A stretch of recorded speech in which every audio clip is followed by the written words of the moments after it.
sure I got disconnected somehow. Well, now I'm connected. All right. So, hey everybody. Sorry about. I had a little false start there. That was odd. So, hey, it's our recap show. Normally it's on Thursdays at 4. This week it's Friday at 4. But nonetheless, we are going to talk about what happened in my session of Storm King's Thunder Adventures League this week, how our prep panned out or did not pan out, as the case may be. We're going to talk about a couple other things. We're going to talk about a DMing book from... all right.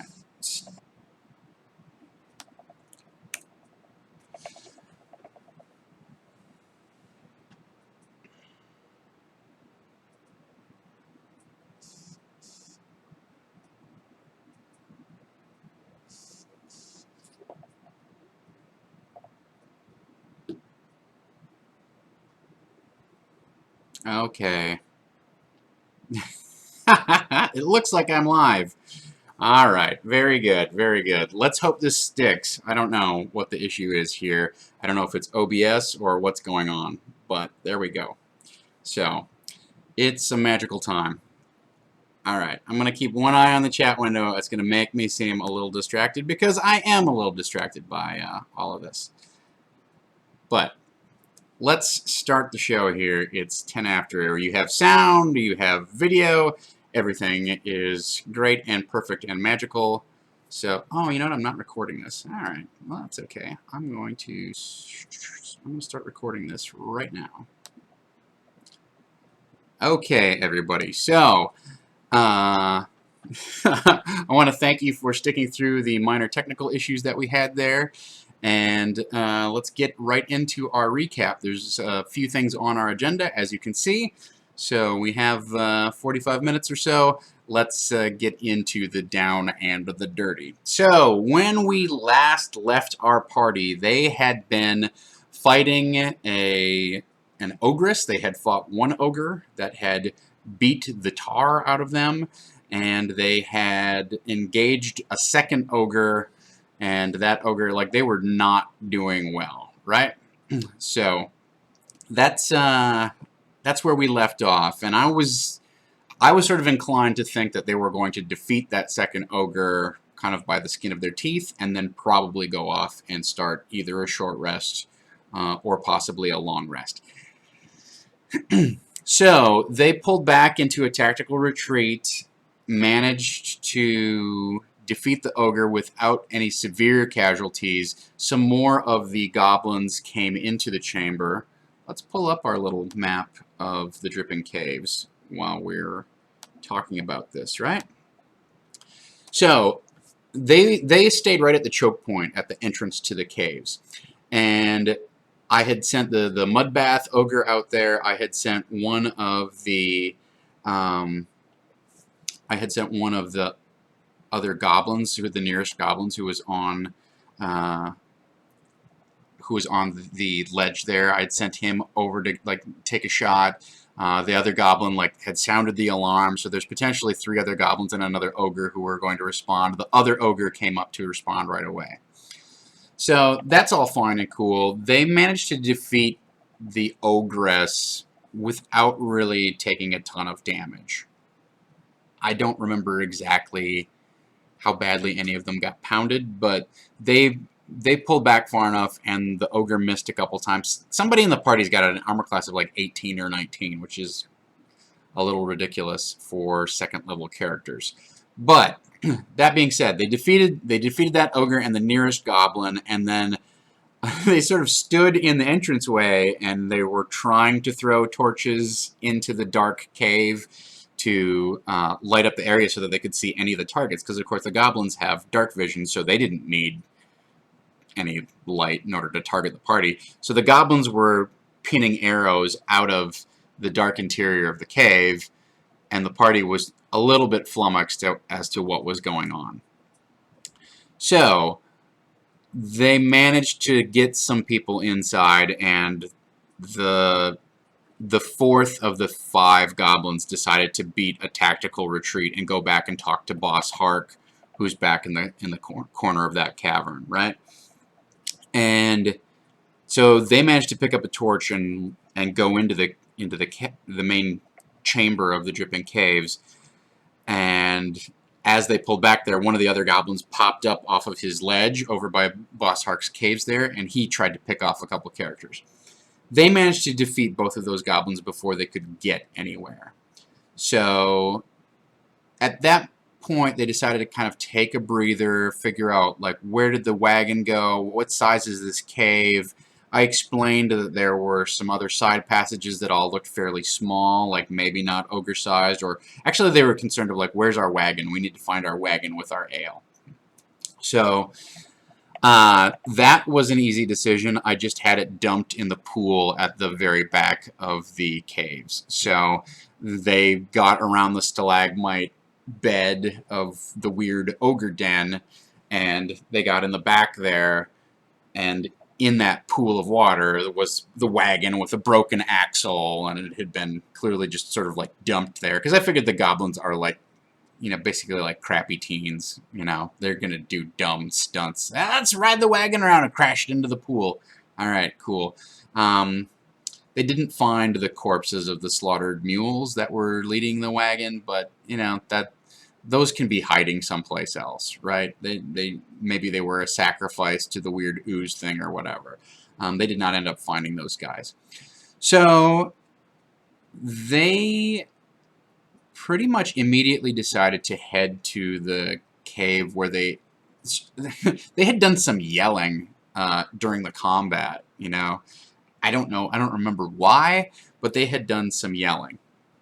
And so they went, when they did that yelling, I decided, okay, well, that's going to cause the bats in the cavern to come screeching up out of their pit and terrorize the villagers who were holed up in there. So they heard that bat kind of twittering stuff, chittering noise, and they went back there to investigate, and then basically immediately found all of the villagers, but like hunkered down, and I said there's a bunch of bats swarming around. The life cleric, who's a forest gnome, like, he really loves to use his "I'm going to speak with animals" and blah blah blah. And I honestly started making jokes about, like, do you just want to change your class to druid because all you seem to do is talk to animals? And he actually likes talking to animals and wants to convince them of stuff and blah blah blah, right? So he tries to talk to some of the bats.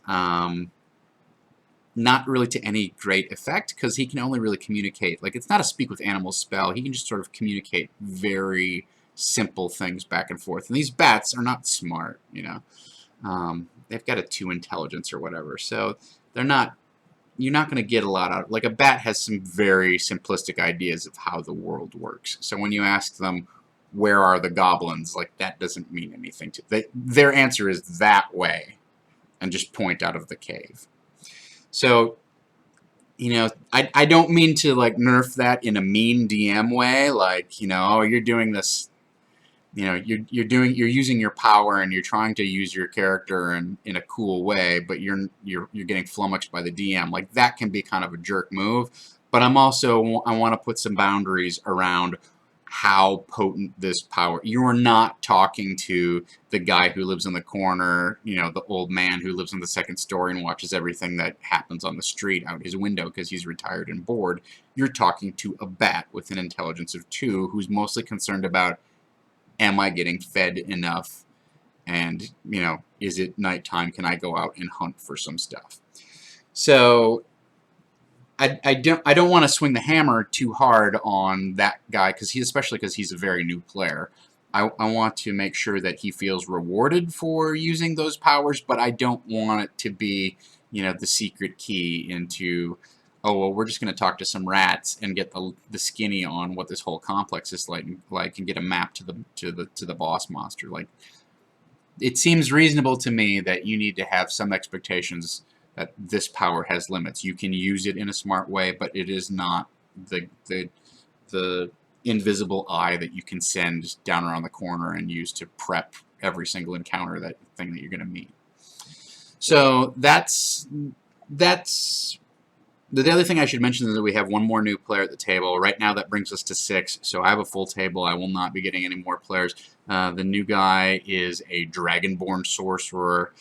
So that was interesting. And I didn't give him a player questionnaire. I was short on time for our session on a Wednesday. I only had 3 hours to run the game, so he kind of jumped in and got the you're supposed to catch up to these guys, and that was it. So I I felt like I shortchanged him a little bit, but I'll try and pick that back up next week. So they found the villagers right away.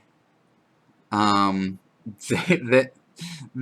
bard decided to go down into the pit where I said, there's like a couple hundred bats swirling around, which to me is not that much, right? So he decides, well, this bat swarm needs to be taken out. So he went in and thunder waved all of the bats that were circling above him, and like killed like this massive 200-300 bats or whatever. But then that triggered off the real bat swarm, and in the interests of making the module a little more difficult, rather than just having this weird thing where the bats swirl around for an indefinite number of rounds until you roll a 6 on a d6, I just decided to have them get into a fight with a bat swarm. There's 6 players in the party. I feel like I can dump a little bit extra on them, and we were on kind of the battle map anyhow, and it was fine. Like they took out the bat swarm within a round or two. It was not a big momentous combat. Then there was sort of like, well, we're gonna go find the ale. We're gonna go explore the rest of this cavern and make sure it's safe to leave, because they knew one of the goblins had gotten away. Like they let that guy get away, and so they knew that the area was on alert. And they decided, well, we want to make sure that these goblins aren't going to set up an ambush for us when we come back out of here if we let off this thunder wave. And, if there's 30 of you villagers, like, you're not in a good place to move, and blah, blah, blah. So they kind of were trying to convince the villagers, all right, how do we, you guys stay here, and we'll come back in 10 minutes and let you know if it's all clear. And the villagers like, we want to get out of here. But they made a persuasion check, and they convinced Morak and the rest of the villagers to hang tight. So that was fine. So then they're like, well, let's just work our way counterclockwise around the rest of the cavern. And so they go to this big fissure where, at the north end of the map, which I have labeled Fissure to Nowhere, because it's just left open in the module. And so, picking up on something that we talked about on Tuesday, I decided at this point to have someone, they walk in and there's this fissure that's 15 feet wide and 20 feet deep. And they're like, oh, well, like, there's probably no goblins back there. I'm like, yeah, but there's a log that's laid across the thing, this huge log laid across the thing. Oh, great, there's a bridge that we can use. And so then I was like, yeah, and tied to the log with like several hundred feet of rope, like strapped with his arms sprayed over this log, is this giant blue-skinned figure with its head shaved and its face kind of weirdly clean-shaven, and it seems to be kind of down out of it. You don't know if it's unconscious. You can tell it's probably not dead because it is taking these huge kind of heaving breaths. Does not look in a good way. And so they decided to, they're like, oh, a giant. Oh, maybe we should kill this thing. Like, which is not, I guess, when you're playing an adventure called Storm King's Thunder, and it's against, it's based loosely on against the giants, you assume that you're gonna have to like kill a bunch of giants. Like the party is clearly coming into this whole adventure with the idea of like, we're gonna end up killing a ton of giants. They're not 100% wrong. They are going to end up killing a bunch of giants. But not every giant needs to be killed. And I've tried to impress that upon them, but that was their first impulse, was like, oh, this guy's like tied up and not, and kind of unconscious. Like, let's jab a sword in his throat and call it good. cooler heads ended up prevailing, um, and they ended up waking up the guy. Well, the monk actually has ranks in making medicine checks, right? So the monk did a medicine check and figured out, oh, this guy's been poisoned with this thing called night root, and it just basically knocks you out, and keeps you unconscious. But he was able to fashion an antidote and kind of eventually wake the giant up. So, for those of you who tuned in Tuesday, this is my way of introducing Harshnag. However, because I did not want... this is Adventurers League. We've got 6 other tables that are running. And sometimes those guys hang out up front and compare notes of like, where are you? And what are you doing? Blah, blah, blah. And not necessarily in a way to gain an advantage, but it's kind of like a way of like, sometimes it's, did you find this? Or like, how are your fights going? It's just kind of that thing. You want to check in. You're playing the same story, and you want to see how everybody's doing. Is your group doing better or worse than kind of what the average is? So I get it, but I also didn't want them to go, yeah, we met this guy named Harshnag, and then the other DMs are like, Harshnag, that's, why are you meeting him? You're not supposed to meet him for 2 more chapters. I didn't want them questioning what was happening here, or somehow for that to be leaking, or even for them to just accidentally stumble on like Harshnag on the internet. So I renamed him Jorgen. Yeah, I renamed him Jorgen. So I've decided that's Harshnag's first name, Jorgen. I didn't want to look it up in the book. And so Jorgen's story is that, first of all, I had him tell a very incoherent story, which I felt like there's 2 advantages. One, it gives me some time to think through the details as I'm sitting at the table having an interaction with them. So that's a dirty DM trick, right? Your guy is unconscious and out of it. He doesn't have to give the fastest, most coherent replies as to what happened to him. But I basically decided that his backstory was he had been captured by the Cult of the Dragon. He had been basically sort of tortured and drugged by them for whatever information, doesn't matter. He doesn't remember anyhow.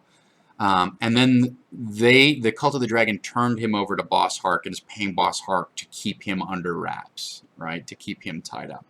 Maybe not the best idea by the Cult of the Dragon, but you know what? Like, villains make mistakes, right? So that's how he got there. But so the story that he tells is like, what happened to you? Oh, I was fighting little dragons, and the Dragonborn sorcerer is like, okay, that's like this guy, like, huh? Like, and eventually he got his story out that he had been shot with poisoned arrows by cultists of the Cult of the Dragon. Now the good news is the guy playing the bard knows some stuff about the Cult of the Dragon adventure with Rise of Tiamat and whatnot. And both he and one of the other veteran players at the table were able, like, made a knowledge roll or intelligence check or whatever, and were able to get that story communicated to the rest of the table. Like, oh, by the way, like 2 or 3 seasons ago, there was this whole thing called Rise of Tiamat, where the Cult of the Dragon put this big push out. And I filled in some of those details. Like, they tried to bring Tiamat to this plane. They did not succeed, but they weren't completely wiped out, and they have other stuff. And so he may have been captured during this effort of theirs to, like, raise an army and go do some big bad villainous type of crap. So they meet Jorgen. Jorgen, one of the first things he says is, where's my axe? And then they're like, oh, we got to go find this dude's axe. Well, they're not going to find this dude's axe. Like, they can go back and look for it. But I've decided that's Harshnag's out, right? Like, Harshnag's out of the current storyline is, I'm going to go find my axe. I don't need your help anymore. I appreciate it. I owe you a debt. That's fine.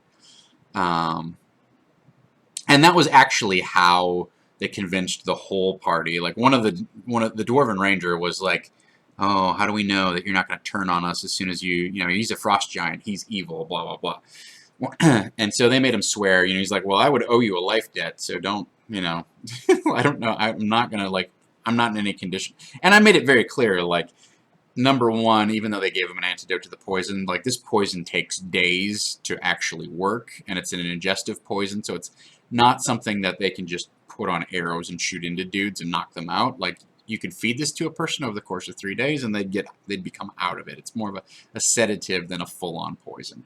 But also then, like I got him like climbing out of the pit, and his like back twinges. Like think about like essentially being sort of crucified into this thing, right? Um, so he's he's not in any condition to fight. They decided they're like, okay, we'll go outside and wait for us, and maybe you can help us, or maybe we can help you. And he's like, okay, whatever. And I described how he had been tortured and had been sick on himself, and he's walking, funny and all this kind of stuff. So they should know that he's not going to be 100% up to speed. They then go down the passageway to the northwest and go directly toward Boss Hark's cave. Well, at that point, I decided the prepped stuff that's for Boss Hark is not applicable here. They have had plenty of time to put the system on alert, to have goblin spies, at least sitting in the dark, like looking and watching, watching Harshnag go free. Like they're not going to be sitting on top of a keg watching a bunch of rats jump around and fight over food or whatever they're doing. So instead, I put their barrels of ale in Boss Hark's main cavern there. I spilled one of them. I had the rats like kind of like chittering around and licking the ale up and stuff like that. And then I had Boss Hark, and he had 3 cronies with him. So they pull off into this side cave, and they pull back into the tunnel. So, of course, like the players fall right into the trap where they go in, they see the rats, they all charge in, or at least pile up at the entrance to that cave, and they start fighting the rats. And they basically like finish the rats off in a round and a half, and I'm like, okay, well, what are you going to do next? And they're like, we're going to go over and check out those casks. Great. Fine. Immediately 2 arrows come sailing in and start trying to pick off a couple members of the party. So they get attacked from one corridor, and they begin fighting those 2 goblins. And those goblins are like, well, let's retreat back down the corridor because we get disengaged as a free bonus action. So we're going to take a couple shots, we're going to move back, take a couple shots, and move back. As long as we can keep the party kind of contained into these tight chambers, like we may be able to pick 1 or 2 off in the front and keep them at bay. The idea is they're drawing them back. Boss Hark and one of his other lackeys snuck around through the main cavern, came in from the other side, and attacked them from the back. So we put them in a pincher move. That was a nice turn of events. That was a fun set of tactics. The goblins were not particularly great at taking too many people down. They dropped a PC, but the party basically used up the last of its resources fighting them. But Boss Hark got away. So Boss Hark retreated into the chimney chamber where what's-his-face is, and started climbing, and the monk was the only one who had enough speed to maybe really catch up with him, and the rest of the party just was too far away and couldn't, and so he kind of got called off. And so Boss Hark escaped. At that point, we're basically out of time with the session, and I just wanted to wrap up, like, okay, what are you planning to do? They said, we're going to get the giant, get the villagers, exit the cave, find a place to take a short rest, and then probably take a long rest. So, that's fine. That's what happened. I let them do that. They had enough XP. I figured they've basically cleared out the dripping caves. I'm going to give them the milestone accomplishment. They're now level 3.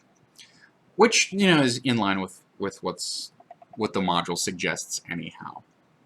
Although it does sort of indicate, like, this set of encounters for, let's just call it 5.5 level 2 players, was challenging, but was not overwhelming. Like, they did not need that extra level to take on the caves. Now, they did not go and fight the Grey Ooze, and they did not go into the caves with all the non-combatant goblins.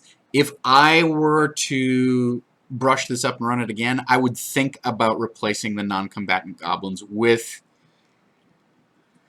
I don't know, something else, something that may not necessarily react to the alert. Like you can't just replace them with goblins, but I would replace them with some other type of encounter, whether that's a set of traps that has another monster attached to it. I don't know. Maybe put some wargs in there or something like that. But it was going to be anticlimactic for them to come out and have all these goblins like hands up, like, hey, we give up. You know, we're non-combatant goblins. Like that's boring. So that's where we left off. And they went outside. They're taking their long rest out in the forest. So it will be interesting to see. We'll talk about this on Tuesday. What's going to happen next? At this point, like 9 hours have gone by. They're going to come back to the village, and we have to decide what the village situation is in terms of what the outcome was with the goblins and the Zents, or the orcs and the Zents and the elves and all that kind of business. I expect that's going to be, I'm going to turn that into a big fight, but I don't know. I think it'd be really cool to be a big fight. I think maybe the elves have retreated to go get more reinforcements, so the cavalry could theoretically like come and save the day. But that's where we're at with that. So that's the recap. It was a short session. I think it was fun. You know, I was a little bucky to start off the top of the session. You know, I was aggroing them a little bit, but I think they had a good time. Hopefully the new player is not too freaked out, like, what am I getting into? Hopefully he thought it was all in good fun. So that is the session recap. Great. 4:35. We can run a little long if we need to, but I don't want to go more than 10. Like, I like to keep these things to an hour. Hopefully that's a good amount of time for you guys to watch. So one of our saving throw regulars, Amy Vorpal, also works on The Attack, which is its own Twitch channel and whatnot.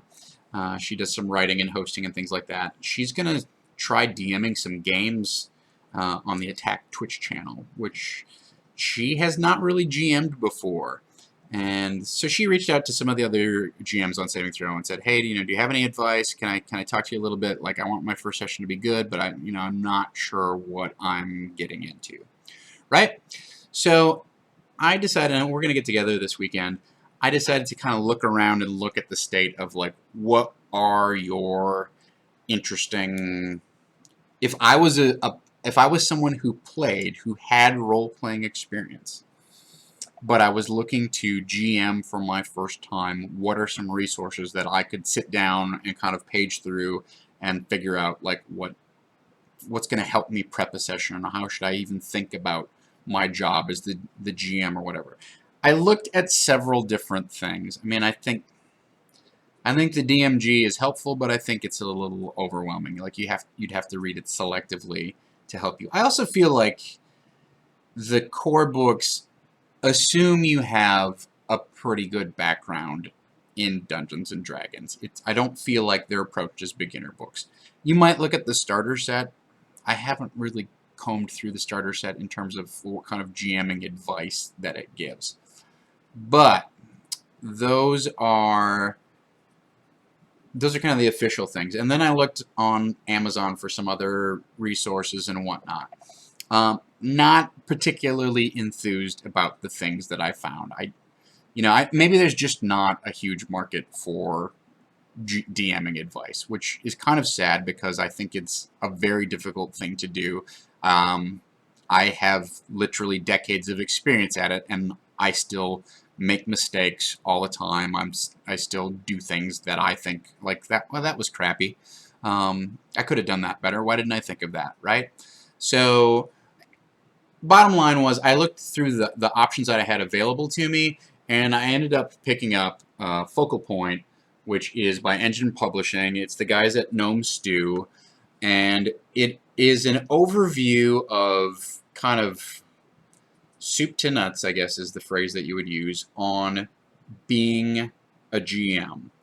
And one of the things that I like about this book, I guess I'll open it up and look here. One of the things that I like about this book is that it's structured with the same metaphor that I use when I talk about GMing, right? So it approaches the whole idea that you are making a movie. So right down from lights, camera, action. So it breaks everything down. Lights, you want this, your studio, your set, putting together props, using a soundtrack. Camera, okay, starting with a script, preparing your shoot, doing the action. Like, especially for somebody who's an actor, this is it's an approachable metaphor. And there's a bunch of stuff in here that you can just skip if you want. Like, oh, I don't want to use lighting and props. I'll just skip that thing. Okay, preparing the shoot. How do I set up my adventure? What's my goal? Like, what are the rules? Make a cheat sheet. Like, so it's very quick, approachable sections of GMing. And that will be, I think, useful for Amy. I think if you're looking for somebody who's like intro to GM type of material, it's a decent resource. I just got it today, so I haven't read through it in any sort of exhaustive fashion to tell you, like, oh, absolutely, like, I agree with these things, I disagree with these things. Everybody has their own personal philosophy on GMing anyhow, but, it's difficult, like, what's a good beginner GM guide? I think that's a real hole in the market. And if you want to find Robin's Laws of Good Gaming, like, that is so, like, heinously out of print that probably your best option there is to get it as a PDF and then print it off or send them the ebook or whatever. And even that, I don't know if it's necessarily geared to beginning GMs.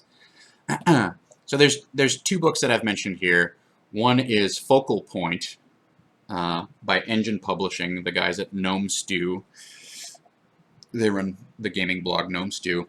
And the other book is called Robin's Laws of Good Gaming.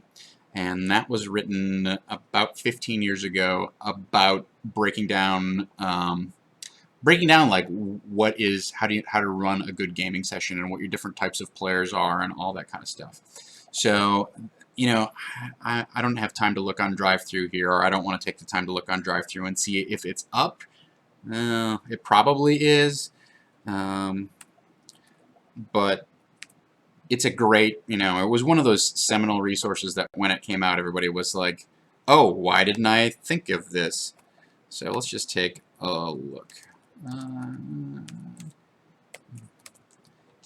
Take a look here on drive-thru.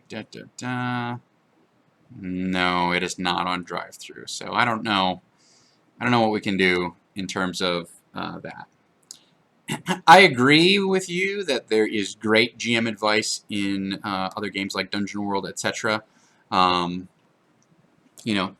those other games definitely gives you insight into other gaming systems. So I'm not sure that is a legal PDF, but for those of you who have some Google search foo, that is up to you. I certainly don't. Like, Robin Laws deserves to get paid for his fine words. So if you find that for free and you appreciate it, I encourage you to go and support Robin's other projects. He certainly has something that you can pay a few bucks for that you're going to get your money's worth from. And also, you should just check out his. I can't see the title from over here; it's escaping me. His Kung Fu action movie that just came out from, or action game that just came out from Atlas Games. So that's the deal there. So speaking of other systems, I did a big rant today. I don't like to call it a rant because it wasn't a rant. I was not. Yeah, it is $70 on Amazon because it's out of print. So good luck with that one. Find a PDF copy and make a donation if you want to read something from, like I said, it's like from like 2000. Oh, okay, it's on Steve Jackson's. Yeah, Feng Shui 2 is the one that I was thinking of. Definitely check out Feng Shui 2. That is definitely an influencer on there. Now, Focal Point is the game that I'm holding. It's from Engine Publishing. So if you go to enginepublishing.com, I'm going to put that into the chat.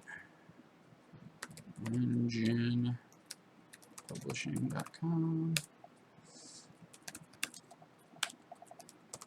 They have a free preview of all of their games, or all of their game books, including Focal Point. But it's kind of like they took like single pages from throughout the book, so you don't necessarily get a complete overview of the whole thing. But Unframed is also a book that they put out. And if you're looking for advice on improvising as a game master, this is in an essay format, and it's got a ton of great advice on improv.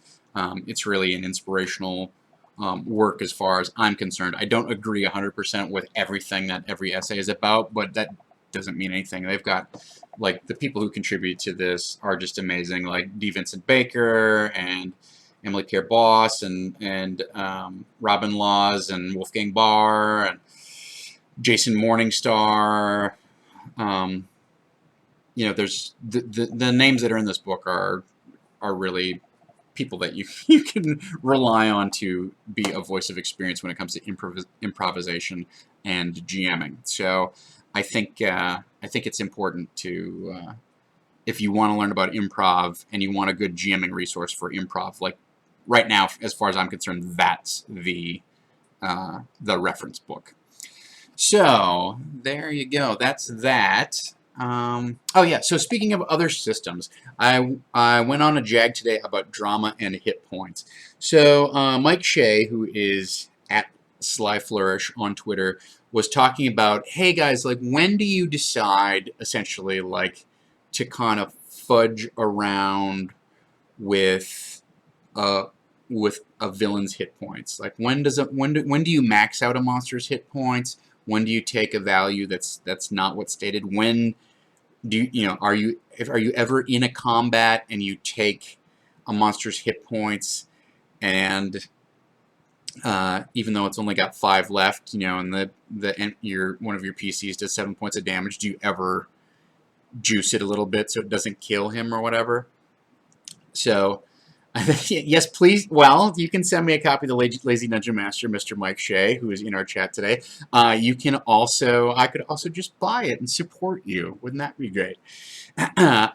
So yes, if you're not following at Sly Flourish on Twitter, Mike is definitely a voice of experience and somebody that I pay attention to when I am looking for interesting and helpful and provocative things about what's going on in the trenches of Dungeons and Dragons, not from a company side of things, but from, like, actual GM playing the game, loves the game, tweaking the game. So yeah, we talked about fudging the results, and I will say, like, I have definitely done this. I have done things where the NPC, the big villain guy, should have been killed, but you know what? That guy at the table over there has been having a terrible night, and so even though the combat monster hits him for 21 points of damage, I'm going to describe how he's hanging on a thread and try and give that guy a chance to feel, like, the gratification of scoring a kill and feeling like they contributed to the outcome, like they had a moment to shine, right? If you read any good GMing book, they're going to talk about shining the spotlight on different players throughout the session. So that's one way that I have, fudged fudged NPC hit points to try and enable some more drama, or enable some more satisfaction on the player side. But then it doesn't always work out. Like, that guy botches his roll or whatever, doesn't score the hit, and then there's a whole other round of GM actions, and you're like, well, I'm not going to wait 20 minutes for that to go around, and the next guy ends up killing it or whatever. So that's a tricky thing to do too, right? So the whole reason I bring that, like, what that conversation sparked in me was this idea that the way that hit points work, the way that D&D combat is structured, is inherently contradictory to the fundamental nature of dramatic tension, right? That sounds so pompous and pretentious, but, like, just bear with me as someone who is an actor and a creator and a performer, right? So if you were to break down Dungeons & Dragons combat, the basic way that most of the combats that I play out, not necessarily even this last session, it was a slight variation, but most of the combats play out as the PCs are at or near maximum capability, and so are the NPCs, so are the villains, and they both start up here, and then over the course of the next 5 or 6 rounds. You chop, chop, chop away at each other, starting with your big, like fireball, super kill, deatho effect. But by the time you're able to drop a fireball, the villain has enough hit points to survive a fireball. So again, it's this war of attrition that happens over 5, 6, 7, maybe at most 10 rounds until you get to that last round or 2 and things get a little dicey and it's like everybody's within 1 sword hit or 1 spell of getting taken out.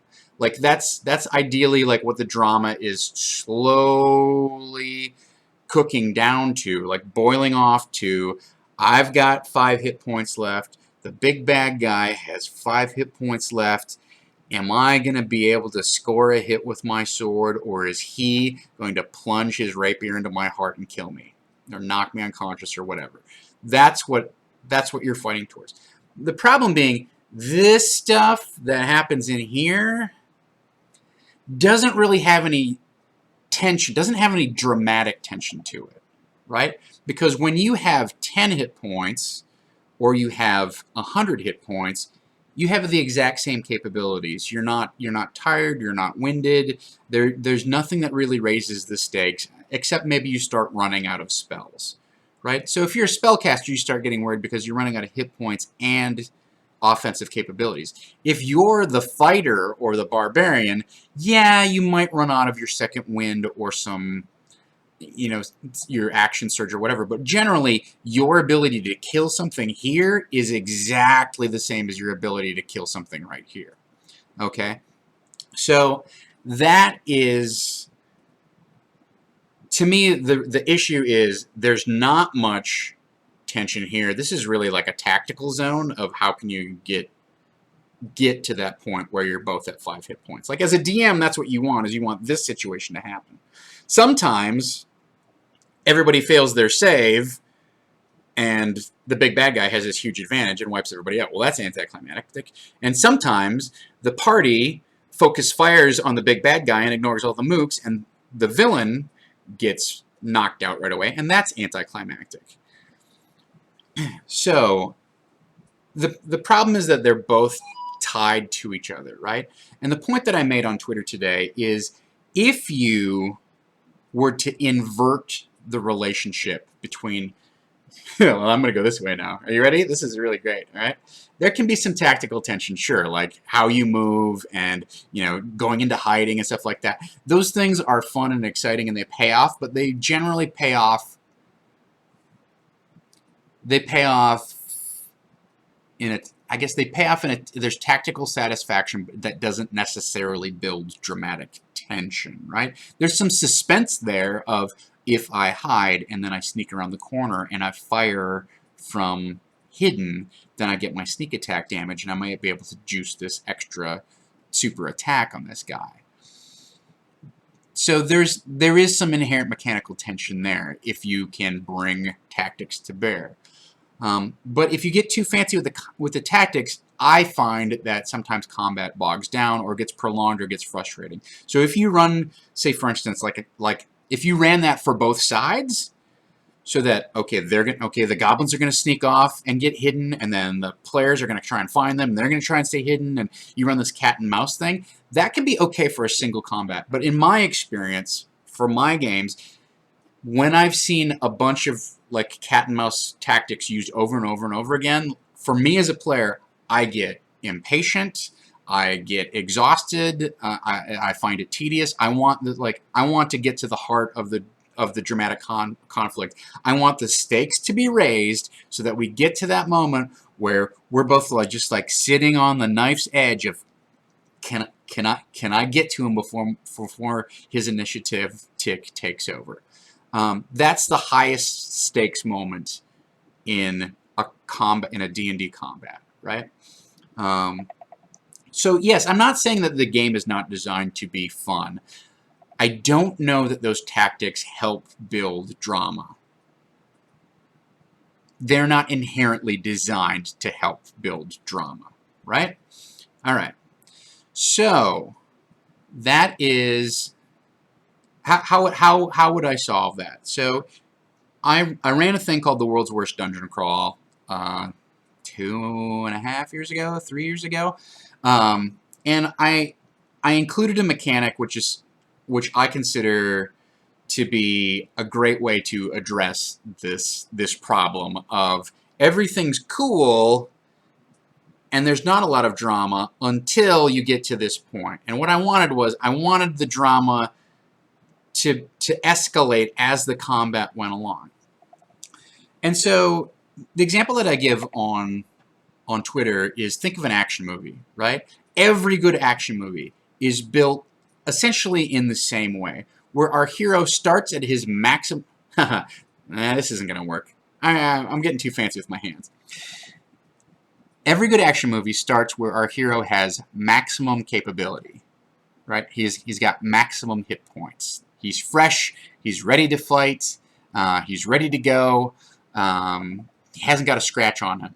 And yet, in basically every action movie, he will do his worst at that point. He does not fire off, quote-unquote, his big spells or make his, like, killer finishing moves or anything like that. You will watch an action sequence that takes 5 to 7 minutes, and over the course of those 5 to 7 minutes, our character gets punished within an inch of believability, if not more, right?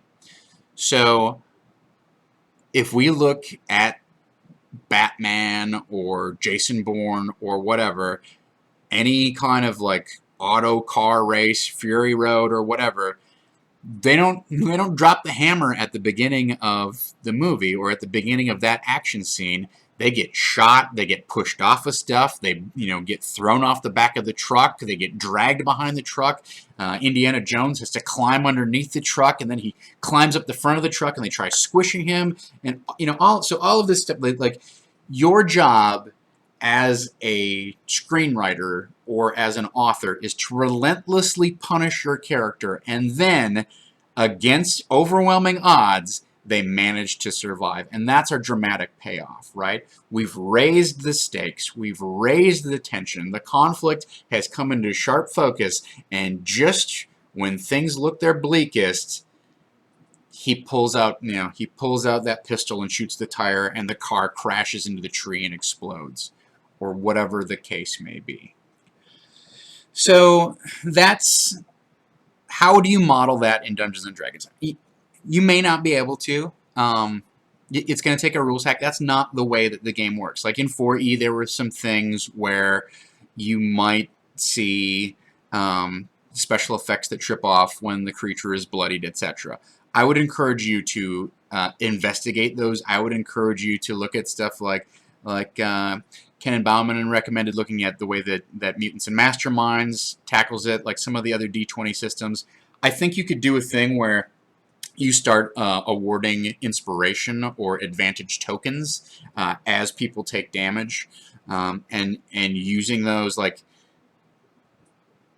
sort of like I do rage tokens. So if you watch Monday Night Dungeon Fight, you'll see as people miss or whatever, they get these rage tokens. You might be able to award people rage tokens as they take damage, and then they can cash those in for a tactical advantage that does not equate to hit points, but maybe equates to bonus damage or whatever. The problem with this is you're tweaking the fundamental mechanics of the game, right? So if they have max capacity, and then when they get down to here, they get a power boost, you've now blown the curve. So what you may have to do is do a trade-off where you lower their regular capacity, and then when they get down to here and they get the power boost, then it kind of evens out what it was, right? The way that I addressed this in the World's Worst Dungeon Crawl was I created a thing called the Badass track. You can call it the Death track or the Hero track or whatever you'd want to call it. The point being was you didn't start off with as many hit points as, say, like if you were an 8th level fighter, you wouldn't have 60 hit points or 80 hit points. You would have 30, maybe 35. Like, you cut their hit points in half. But then you have this track of like 4 or 5 effects. And each time that they hit 0 hit points, instead of going unconscious like you normally would in D&D, you tick off the lowest track available on your Badass track and do whatever's in that box. And next to that box would be a list of effects that would happen. And the first one would be you regain 8 die 6 hit points, and you are now at +2 on all attacks and damage. All right, so that's not a great bonus, but it's a decent bonus, and it would only last the length of the combat.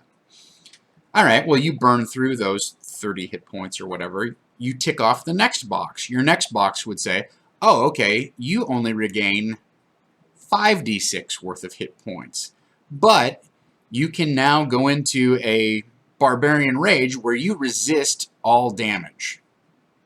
Okay, that's a pretty cool effect. Then the next one would be you regain 2d6 hit points or 3d6 hit points or whatever it would be. This would be like your last gasp type of power. And when you hit, you crit on a 15 or above. Pretty potent, but you know what? You've only got 12 hit points. So what it does is it inverts the relationship between your capability and your capacity, right? So that as your hit points go down, your competency actually goes up, and you're able to pull off those finishing moves or those reverses or whatever that you'd pull off exactly like you do it in an action movie. Like I said, this is my idea. I have some other ideas about like alternative combat systems and things like that. I don't know that they are particularly apt for a traditional game of Dungeons and Dragons. That's fine.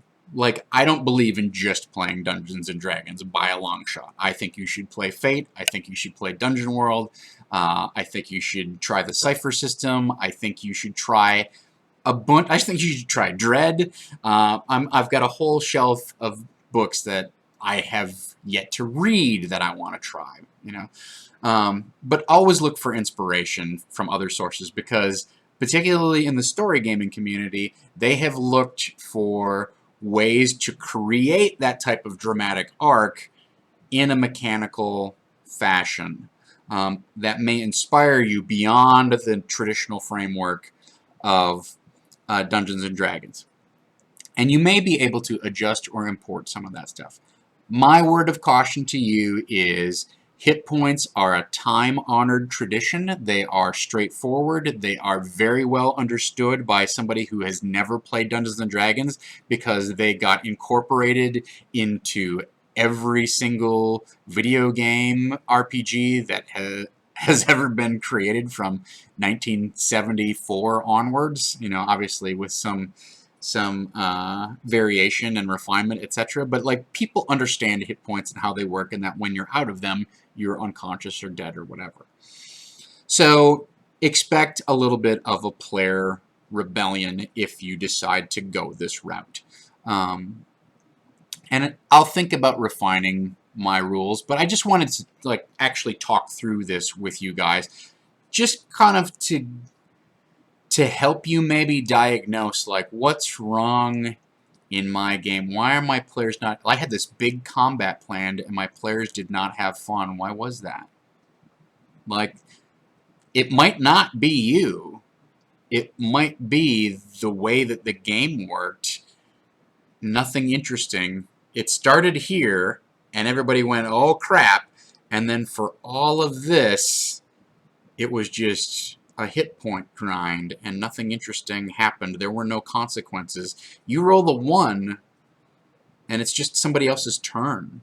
There's nothing, no interesting result from that. And then when you finally got down to here, everybody was so tired and just glad it was over.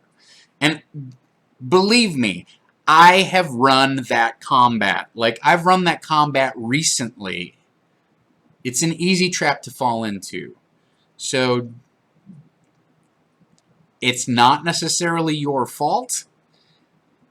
It's not a flaw of the system. It's the way the system is. Whether you like it or not is not, you know, that's your personal preference. So it's not something that's going to change.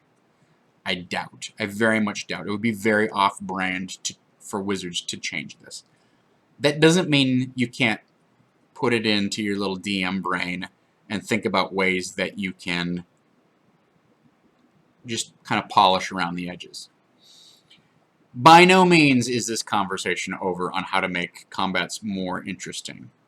So, and I would again, since Mike is here in the chat with us, I would encourage you to go to slyflourish.com and check out the things that Mike has done to make his combats more interesting, because he definitely has tweaked things. He definitely has ideas about this as well, and I would consider him to be as much of an expert on this subject as myself. So go read what Mike has to say and follow him on Twitter. If we have some questions here in the chat, go ahead and let them fly. I really only have one question in the queue here for today's Q&A. Let me just pull this up. A guy named Jesse had brought up the question a couple episodes ago, a couple prep sessions ago, I believe is what it was. And again, if you have questions, go ahead and get them fired up in the chat. But Jesse asks about Kella Darkhope, and he says, Kella is said to be posing as a monk. One of my characters is a monk who takes the word of monks within his order without question. I want to have her pose as a higher up in my player's order to get them to join her. What do you think would be the repercussions of this for his character, and do you have any tips? So, I'm not opposed to this at all. I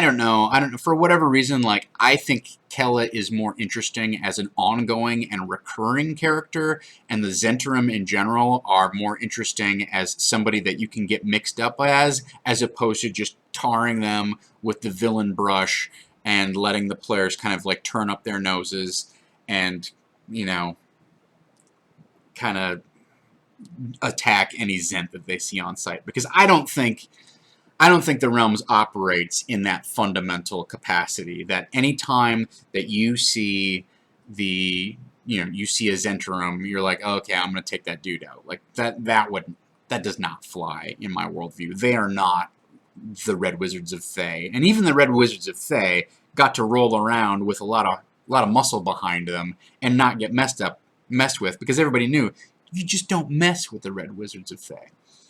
So I think you have the potential here for you could run this as a befriend and betray type of scenario.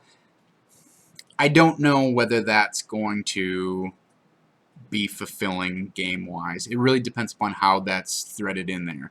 I have done that before in previous adventures, and it makes a great story twist. Sometimes the players really rebel against that because they spend a lot of time developing a bond with this NPC, forging what they think is a trusted relationship with them, and it's kind of the cheapest DM tactic out there to then pull a reverse and betray them. And I say this as the voice of experience. I'm somebody who has done this. So I think that's dangerous. I would be inclined to have her, befriend this NPC and give them maybe something to do or send them on a quest or something like that. But also maybe at some point have another member of her order, of the monk's order, go, well, wait a minute, who did you talk to? Kella who? I've never heard of her. She must be, maybe sow some seeds of doubt. But I'm a big fan of a mixed offer, which is the Zhents are going to ask you to do them a favor, but they're going to do you a favor at some point in return.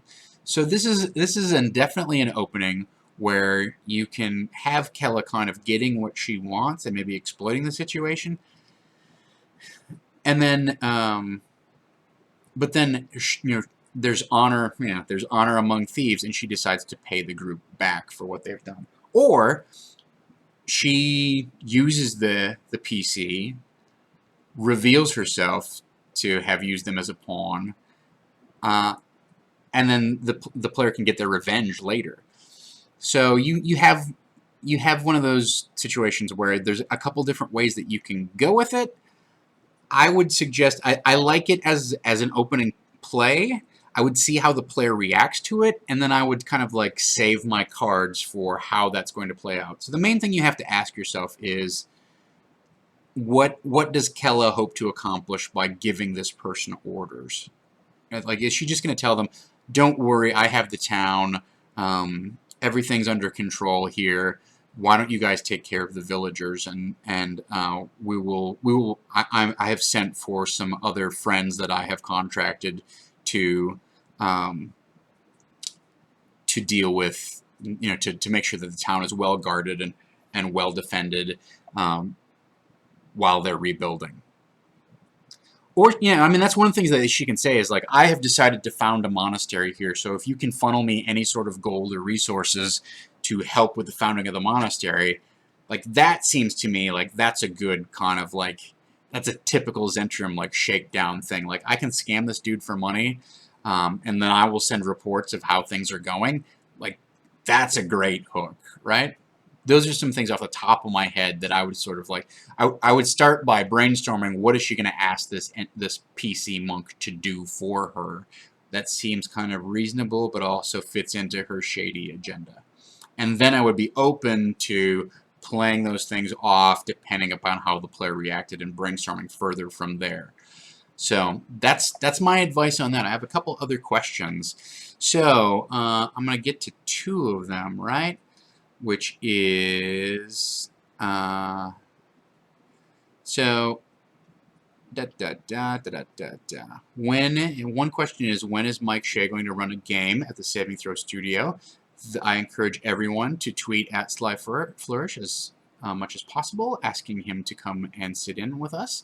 Mike asks, how would you run Storm King's Thunder if the PCs are a group of Zents? And we've talked about this a little bit on Twitter, but I think there's an interesting thing here, right? So the Zents, it's the Black Network. They are kind of like the mafia. They're the organized crime element. You're running a group of possibly evil, but definitely mercenary PCs.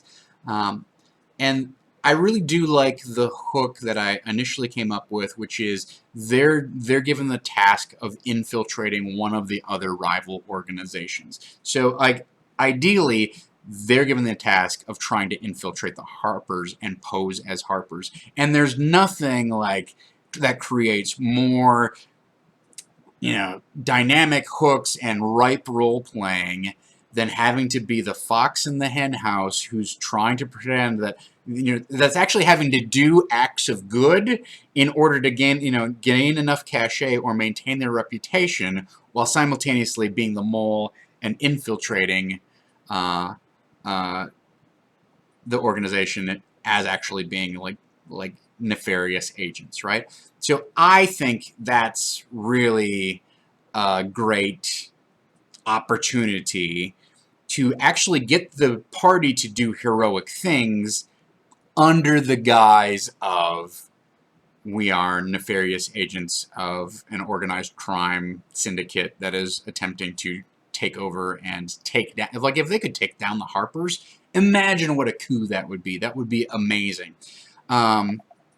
And on top of it, you can have your Harper bosses, like, telling you what a great job you did, and you can have your Zentrum bosses telling you, oh, by the way, we have, like, this guy, we think this guy is onto us. If you can find a way to, like, waylay him and pull him off of our scent, spread some disinformation without revealing yourselves, we really need you to do this. Or when you go into this town, can you try and neutralize this Harper cell, or maybe set some of these guys free that are in jail?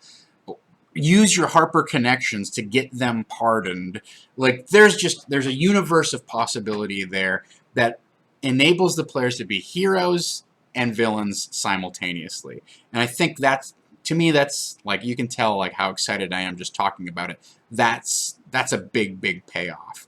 As far as I'm concerned, I think it's rife with possibilities. Can really get your mind going, and the players are gonna just like they're gonna be grinning from ear to ear every time they do something dirty and underhanded to the Harpers. Like your big danger is playing the Harpers as too much of patsies, right? But they got a lot of different things going on, so they may not be.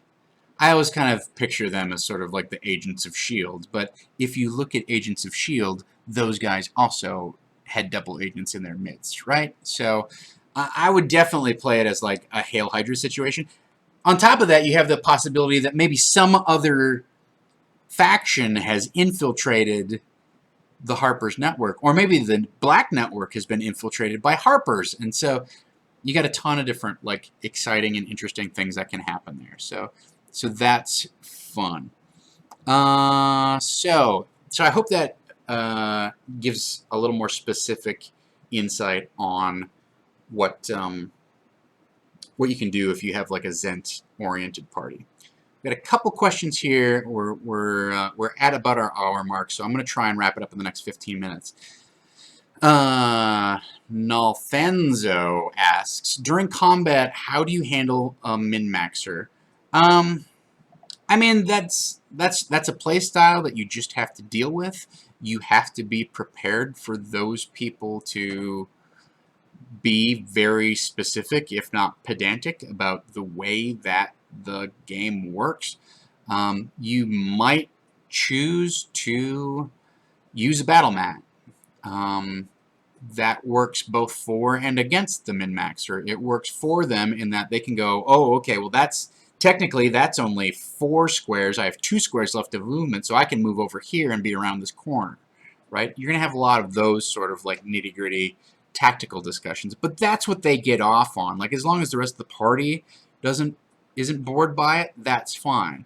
It helps you in that if you're running Theater of the Mind, there won't be it helps you in that you're not running Theater of the Mind, because in Theater of the Mind, if you have a different picture in your head of how it works, and they have a different picture in their head, they get very frustrated and upset and feel like you're either cheating or fudging or tuning the circumstances in a way that they don't think is fair. Because to them, the game is black and white, right? I have 72 hit points. I can exploit this rules loophole. Why? Because it's the rules. There is no such thing as a rules loophole. There's the stuff that's in the rules, and there's the stuff that's not. And if you think it's broken, go to Sage Advice and show me where it's broken. Like, that's the way it is in their mind. They're very, like, there's no shades of gray. There's no, like, let's do this for the sake of the story. What do you mean you're going to, like, just hand wave the rest of the combat? There's 3 goblins left, and I want to do my 35 points of damage to him. That's that play style. Like, if your rest of your group is not fundamentally on board with that, then you've got a mismatch, and you've got to find a way to get everyone to accommodate that. Maybe the people who are the role-playing people, get them involved in painting their miniatures, get a really nice set of miniatures, and have them, encourage them to have, backstories and all the kind of like extra work that you can do to put in and make your story interesting, and make role-playing scenes based off of those details so that they feel like there's a payoff for them there. But, if that's not your play style, you either have to give them, like, get them to come around that, okay, there's some leeway, like, I'm the GM, I'm going to make some rulings. You're not going to like all of them, but also I'm going to try and be fair. That's your job as the GM, is to, like, help them understand that your job is to make it fair and fun for everyone. There was another thought that I had attached to that just escapes me for the moment. But also, explain, I'm going to try and make some rulings in your favor. Like, don't be afraid to give them inspiration for coming up with a good tactic or whatever. So it's a play style. It's a legitimate type of way of playing. If it's not your gig, you either got to find a compromise or, ultimately they should, if it's irreconcilable, don't play with somebody that you don't get along with and isn't making the game unfun for everybody else. That's a hard thing to do, but if you want your group to run smoother and there's one bump in the road, like sometimes it's just simpler to say, have you thought about playing Adventurers League or whatever? So I hate to uninvite people from a game or whatever, but there are circumstances where it happens. It's an interactive storytelling experience, and the way that people interact and tell stories is very specific, and if there's a big mismatch, you can try and work it out, and if it doesn't work out, it's just not going to work out. All right, hopefully that gives you some things to think about. I'm sure there's far more thoughts than I can express in 5 minutes on YouTube here about that particular idea. If I have other thoughts, I will. I'll come back to it in one of our other recap sessions, probably, because this is where I have the most time. But maybe I'll do it in a prep session.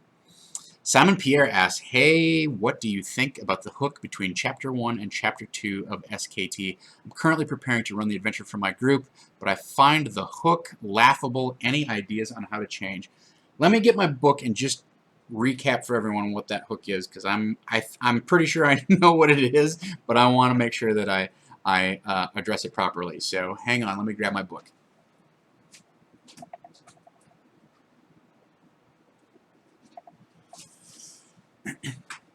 And honestly, this is part of the adventure where I do agree, like it's a little bit tacked on. So I don't find the hook to be terrible, right? So Morak's quest is what I consider the hook.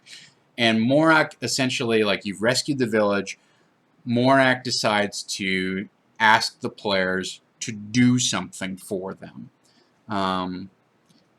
Generally, it's, hey, you know what? Someone was killed. I need you to travel to such and such a place and deliver the news that, you know, X happened as a result of this attack on Nightstone. I do not have a problem with that, right? I don't think that hook is laughable. I think it adds some pathos to the situation. I'm okay with Morak saying, can you please bring the news of these events to a particular person? Now, if you want to raise the stakes in a more traditional adventurer type of fashion, then instead of it just being like, oh, you're the mail carrier who has to send condolences to someone, make it more of a quest of you are, you need to tell so-and-so in this town who's a sage that this is going to happen. You know, like, tell them that the Nightstone has been removed from the village and we were under attack by this floating cloud giant castle and blah, blah, blah. Right? So that's something,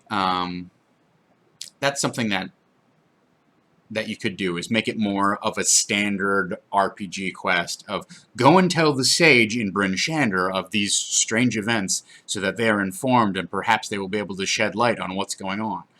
So the quest line, I think, can be tweaked slightly and is no big deal. I suspect that what you're really referring to is that this cloud giant castle just sails by and picks these dudes up. And I agree, right after you've had a cloud giant attack on a village, the party is going to be very hesitant to just climb this magic ladder into a cloud giant dwelling, cloud giant castle, and be like, hey, these guys are cool. I don't have fully formed thoughts on how to address that. I will pick that question up more probably in my prep session next Tuesday, because I'm rapidly coming to the end of Chapter 1 myself. So I need to put some thought into this. I've thought about what quest I want to send them on, and I'm thinking about what's going to happen when they go back to the village. But honestly, like, once they go back to the village, I don't know. I agree that the whole like let's follow the let's float in the storm giant's cat or in the cloud giant's castle until we get to our destination because it's been foreseen that we're involved in some sort of that's pretty like it comes out of nowhere pretty hardcore. And I think if you do some tweaking on who gives him this quest, honestly, the only real effect of floating them overland is it cuts down on the travel time and sends them places with far fewer encounters than if you were to stop in every single town and every village between Nightstone and the rest of the Sword Coast places, right? So I will be thinking about this more. I think there are possibilities. I don't, just off the top of my head, have a good answer. I find the quest fine. I think I'm going to have to find a way to handwave this. I mean, it could be as simple as the Harpers tell them to go to Waterdeep and use one of the inner circles. I don't know. I'm using this hook of they have been hired by Helmstar warehouses in Waterdeep to go and deliver some stuff. And maybe Morak is like, okay, your next job is to take these things and to go, opens up like the secret larder and is like, I need you to transport these things to so-and-so in Bryn Shander or so-and-so in Triboar or whatever. Something to think about. I will meditate on it more. So that is where else are we? All right, so I want to catch up. I think I've got one more question here, and then we're kind of wrapped up. So, which is okay. What are your thoughts on playing a freeform game just using D20 and a sliding damage rating for all actions the characters puts forth? No character sheets, just pure role playing. I mean, honestly, my thoughts on that are I would suggest instead that you play Fate. I feel like Fate has, Fate Accelerated definitely has a very easy system to role play with, to resolve things with. It's rules light. You can get into some grittier options and details if you choose, but it's nowhere near the swinginess of just using a D20. I think mathematically you're kind of playing an unsatisfying game. I would suggest you use something that's more on a bell curve, like Fate, possibly like Dungeon World, Apocalypse World, but those are not free-form games, right? Those are very specific to a particular genre, to a particular setting, etc. If you wanted to sit down and spitball a bunch of ideas, I can suggest few other choices other than to take a look at Fate. And, Fate Accelerated is $5 at your local game store. And the rules are in the SRD and all that kind of stuff. And the dice are cheap and they're going to give you a nice bell curve. And keeping track of all the variability is just not going to be there. I think just pure role-playing, it could be a fun freeform experiment. I think the question is sort of to what end, what character hooks would you have, and I think if you were to look at Fate, it would scratch some of the things that are itching you right now from the way I'm interpreting that question. So that's my suggestion. Now, in full disclosure, I do some social media for Evil Hat. I think they're a fantastic company, and I like their products. So maybe I'm biased. On the other hand, like I play a lot of other games, so keep that in mind too. So that's that. Is that everything? All right. So tonight, all right. I'm trying to catch up with all of our comments here. So there's a lot of stuff about talking about how our chat channel and how our bot mods work. So, all right, that's That's the deal. All right, so everybody, it is now 5:30. I've definitely gone over here. We're at an hour 20 mark, but we had some good Q&A. I want to thank Sly Flourish, Mike Shea, for joining us. That was fun to have him sit in. If I was glad to answer your questions. I think I've got some interesting challenges ahead of me. Thank you for asking the question about the Cloud Giant Castle, because I do think it's kind of shoehorned in there in the same way that as I've talked about before, in the same way that the Cult of the Dragon airship is shoehorned in there. So I'm going to think on that over the next few days and come back with some better ideas on Tuesday. My stream will be Tuesday at 2 for my prep session for session 4. I think we're going to have some interesting things coming up. I want to encourage you guys to, we saw some new faces in chat, that was nice. I want to encourage you guys to back the Realms of Rothane, which is a Kickstarter that Wes Otis of Plate Mail Games has going on. I want to encourage you to subscribe to either our Twitch or our YouTube channel. We're trying to get to 10,000 followers on YouTube, so anything you can do to help spread the word on that front is deeply appreciated. That gives us some new things to do. Tonight we have Never Tell Me the Odds. David Crennan is going to be playing some Star Wars from Fantasy Flight Games with his crew. That is always a good time, so tune in for that. Tomorrow, I believe we have Dark Sun Dungeon World as well as Phoenix Dawn Command, GM'd by Mr. Sean Graham and Mr. Sax Carr, respectively. Those should be great. Sunday, we're off. Monday, I will have...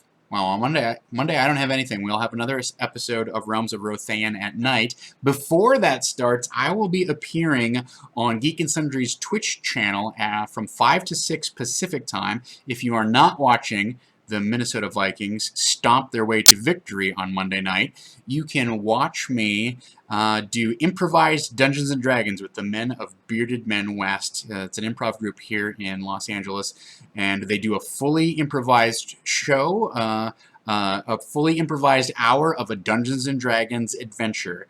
And it sounds crazy, but honestly it works. I dungeon master for them, but they do a fantastic job with the thing. It's been a big hit on here in Los Angeles and also on the Twitch channel, so check that out. That's where I'll be appearing next. And like I said, Monday night is another Realms of Rothane session. I believe Wes is actually DMing this one, so if you want to get your Dungeon World on, that is the way to do it. That'll be at 7:30 Pacific on Monday night. That wraps it up for me. I am Tom Lommel. Stay tuned in whatever it is, an hour and a half, 2 hours, for David Crennan and Never Tell Me the Odds. Thank you to Fockwad and Braid and all of our other moderators who are regulars who have chipped in to help drop links and things like that. As they have mentioned in the chat, you can download all of my my maps and Chapter 1 prep materials. My bonus materials are all for free for Chapter 1 at that Dropbox. Going forward in the future, just to keep you apprised, I am going to have some of those extras available only to our Patreon backers. I'm thinking of putting together a couple things, alternative quest hooks like we have discussed. That would be one thing that I might consider, putting that together. I also might consider, I've got some flow charts, some different charts that are in the book that I'm going to convert to a more friendly format in terms of, there's stuff in there that's listed in miles, but your travel is all in hours and all that kind of garbage. So some of my bonus materials will not be just generally freely available. Enjoy, indulge, use. I would love to hear from you. Follow me on Twitter at Dungeon Bastard, or just shoot me a question if you have something, and I will try and address it here in one of these future sessions. But thank you so much for joining me, listening to me espouse my GM philosophy. There's no right way to game. There's just your way to game. So I hope you have found this afternoon insightful. Thank you so much, and let's dungeon.